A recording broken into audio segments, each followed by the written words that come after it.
नमस्कार दोस्तों, आज हम बात करेंगे 1999 में हुए कारगिल युद्ध के बारे में, जिसे ऑपरेशन विजय के नाम से भी जाना जाता है। यह युद्ध भारत और पाकिस्तान के बीच कश्मीर के कारगिल जिले में लड़ा गया था। आइए जानते हैं इस युद्ध की पूरी कहानी।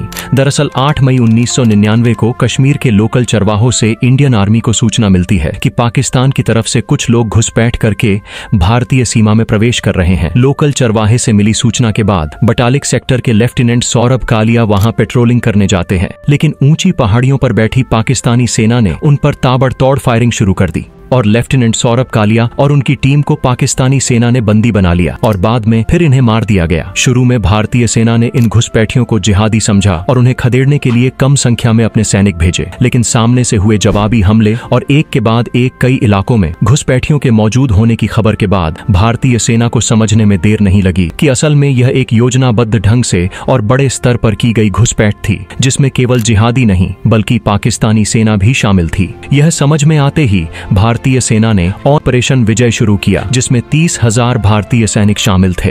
कारगिल के युद्ध में पाकिस्तानी सैनिक भारतीय सेना पर इसलिए भारी पड़ रहे थे क्योंकि वह लगभग 18,000 फीट की ऊंची पहाड़ियों पर बैठे हुए थे। ऐसे में वह अपने आसपास की सभी पहाड़ियों पर नजर रख पा रहे थे और दूर से ही भारतीय सेना को देख लेते थे। वहीं दूसरी तरफ भारतीय सेना पहाड़ियों के नीचे थी, इसलिए भारतीय सेना को पता नहीं था कि दुश्मन पहाड़ियों पर कहां-कहां छुपे हुए हैं। लेकिन फिर भी भारतीय सेना के वीर जवान बहादुरी के साथ लड़ते रहे और ऊपर पहाड़ी से हो रही भीषण गोलीबारी के बाद भी पहाड़ी पर चढ़ने का प्रयास करते रहे, जिसमें भारतीय सेना के कई वीर शहीद हो गए थे। लेकिन फिर भी भारतीय सेना ने ठान लिया था कि चाहे कुछ भी हो जाए, कारगिल पर विजय पाकर ही रहेंगे। भारतीय वायुसेना ने पाकिस्तानी सैनिकों के खिलाफ कारगिल युद्ध में MiG-26 और MiG-29 का प्रयोग किया था। MiG-27 की मदद से इस युद्ध में उन स्थानों पर बम गिराए जहां पाक सैनिकों ने कब्जा जमा लिया था। इसके अलावा MiG-29 कारगिल में बेहद महत्वपूर्ण साबित हुआ। इस विमान से दुश्मन के कई ठिकानों पर R-77 मिसाइलें दागी गई थीं। इस युद्ध में भारतीय सेना ने कई महत्वपूर्ण चोटियों पर पुनः कब्जा जमा किया, जिनमें टाइगर हिल और तोलोलिंग प्रमुख थे, और फिर भारतीय सेना ने बहादुरी के साथ लड़ते हुए कारगिल की सभी चोटियों पर विजय प्राप्त की।